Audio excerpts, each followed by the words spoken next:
Yep.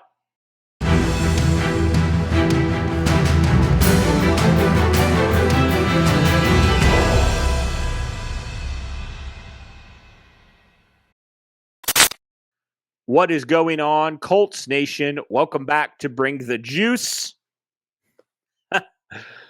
I think the opener said it all, guys. This Colts team is poo-poo. They are terrible. This Colts team loses again, and they don't just lose. They get absolutely trounced by the Dallas Cowboys by a score. This is not a typo. It's not a mistake. 54-19. 54-19. The Colts fall to 4-8-1, currently top 10 in draft position. And guys, at this point, the only hope for this team is to just continue to lose out. I don't know if they're not gonna tank. They're not gonna say that, but this team is awful. It's terrible. It's so bad, and it just continues to escalate. And the sad thing is, this team competed.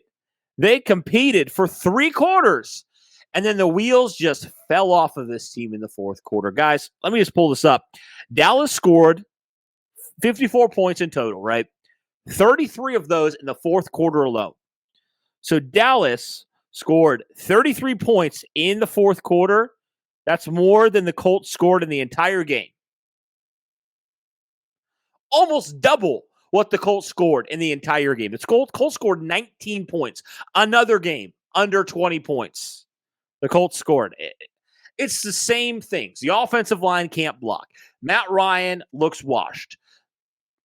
Players just not knowing where they're being. This offense just looks in complete disarray. Like, people don't know what their assignments are. It's every single week. Every week, this team, the same issues keep arising. And this defense as well. I don't know what happened in that fourth quarter. Certainly didn't help that your offense turned it over multiple times. But this defense really started getting gassed by this Dallas team, especially in that fourth quarter. It was really bad, guys. It was really bad. Let's kind of just get into it here. Matt Ryan, 21-37, 233 yards, 2 touchdowns, 3 picks. Turns the ball over consistently. He had a fumble as well, so he had 4 turnovers in this game. Should have probably had 5. Matt Ryan is clearly not the guy, and I don't think he should be the guy at all on this team moving forward. I don't see a way you bring him back next year. I really don't. He looks completely lost, completely washed. He had some nice throws. Yes, he did. But he also had some throws and some decisions that he was making where you're like, this does not seem like a Phillip Rivers situation, right? Where a quarterback, while he may be physically limited, he makes up for it. Matt Ryan doesn't. He doesn't make up for it. He can't run. He can't seem to throw. He can't throw it away. He holds onto the ball too long. He turns the ball over. He is now the sole leader in turnovers this year. Matt Ryan is. And he's not the whole issue. The offensive line continues to be terrible. Ryan Kelly should not be on this football team next year. He should not. He's consistently missing assignments. He's getting bullied by defensive linemen. And the fact that he's getting paid what he's getting paid is absolutely unacceptable with the product he's putting on the field. Absolutely unacceptable. And it's a continual trend this whole year. He cannot be on this football team next year. Cannot. And then you talk about the running game. Jonathan Taylor, 21 carries, 82 yards in total. At one point, he was at nearly 6 yards a carry, guys. Jonathan Taylor was looking so good in this game, and they just kind of went away from him, or they were very predictable. The last couple runs he had went for -2 and -3 yards. It's just very predictable, and Jonathan Taylor's not his fault. He has 3-4 defensive linemen in his face before he can even do anything. It's just so bad. It's just so bad. And then you talk about these receivers for this Colts offense. Alec Pierce led the way. 4 catches, 86 yards. He didn't really get involved until the second half. he definitely struggled in this game, especially early. But he started to come on. So I liked what I saw from Alec Pierce down the stretch. He had that touchdown. I thought he looked pretty solid. He had a really nice comeback drive there in the second half. Paris Campbell, 4 catches, 43 yards. Where in the world was Jelani Woods? He had a career day, and you don't get him involved till the fourth quarter? Are you kidding me? Where is he? Why is he not involved? He showed you what he can do. Why? Why is he not involved? And the one time you throw it to Mo Alley Cox, he turns it over. He should not be on the field for passing plays. You do not throw him the football anymore. Because with the one opportunity he got, he turned it over. No. Get it to Jelani Woods. Get it to these young guys who can make plays. Oh, and by the way, Michael Pittman only had 4 targets in this game and 2 catches. 2 catches for 16 yards. Why are you going away from him? Where is he at? Why is he not getting involved? Why are you not even targeting him? I do not understand. I don't understand this offense. I really don't understand what they're trying to do. They're predictable. They don't have a vertical passing game. And defenses know exactly how to stop them. And it's continuing. It's continuing into this year. Every single game, the Colts can't score 20. It's sad, man. It's absolutely sad. And this defense, they struggled today. Now, granted, Dallas comes in with one of the best offenses in the league, so I expected them to have some struggles. But they got shredded up by Tony Pollard and Zeke Elliott today.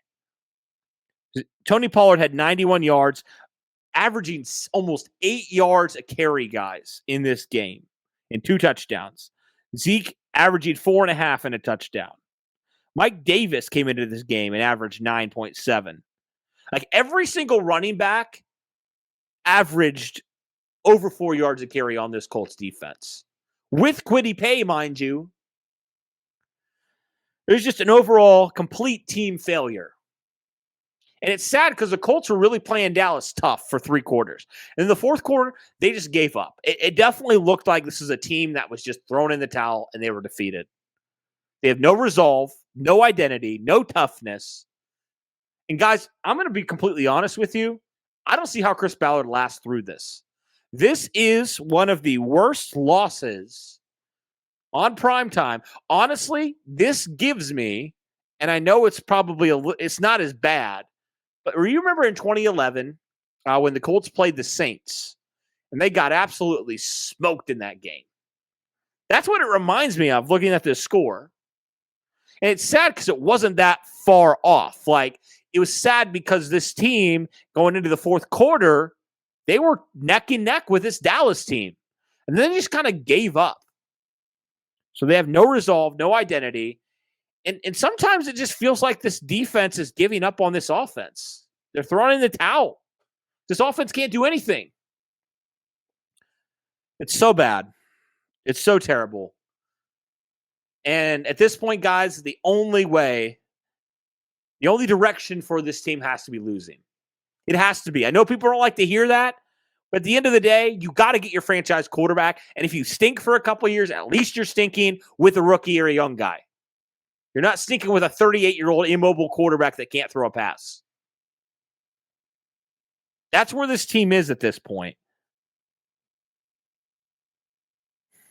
And Chris Ballard needs to be held accountable for this. He built this team from the ground up. It's his team. He built it. And it's failing.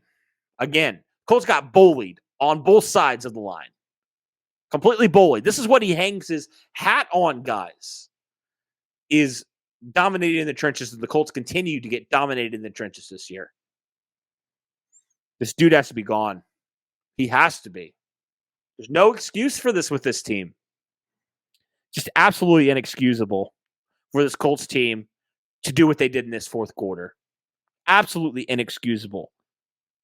I'm still baffled that they allowed this to happen. This is the Colts team of the last couple of years. They would have fought and scratched till the end. This is not the same Colts team it was a year ago or 2 years ago. This is a team that's given up. I'm going to be completely real with you guys. This is a team that's given up. They've given up on their coach. They've given up just on the locker room. Like, they've given up on this season.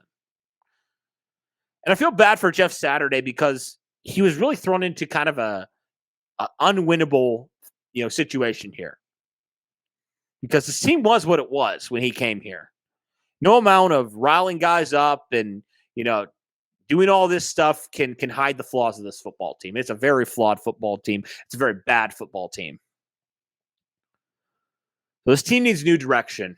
They need a new purpose. They need a new leader at quarterback and other positions as well, mind you. It's bad, guys. And the sad thing is, I don't know what else to say about this team that I haven't already said because it's the same stuff, I don't want to just keep retreading it, but it's the same things. So I feel like I need to say it again. All this to say, guys, this team has no direction right now. And we just gotta hope that this team can get into the top 3 and get a quarterback. That's where we're at with this team.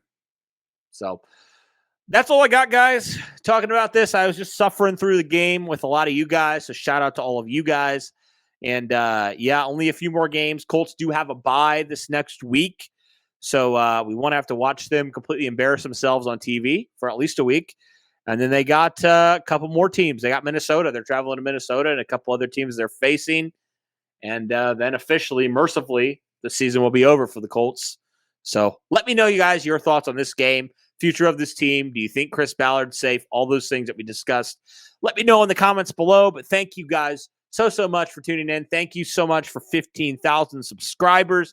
You guys are amazing. We love you guys so much. And guys, stay with us for the rest of the season. Have a good one. What's going on, everybody? Today, I want to talk to you about our sponsor, BetStamp. Now, I know what you're thinking. Derek, another betting app? What is so different about this one now? Well, I got to tell you guys, I'm not into online gambling a whole lot and bets online and everything, but I got to tell you, BetStamp is one of the coolest things I have ever seen in regards to betting online. The great thing about BetStamp is it allows you to see all the different odds from all different sports books and see which one provides you the best odds possible for any game or scenario you want to bet on for your pick versus some of the worst. BetStamp allows you to also buy and sell picks that you have without worrying about losing your money or having any issues with it. Believe me, it's all free. I mean, look at this, guys. You have an option for every game across all different kinds of leagues in a ton of different ways. You have baseball, you have college football, UFC, NBA, and NFL. Great for the NFL season now being here.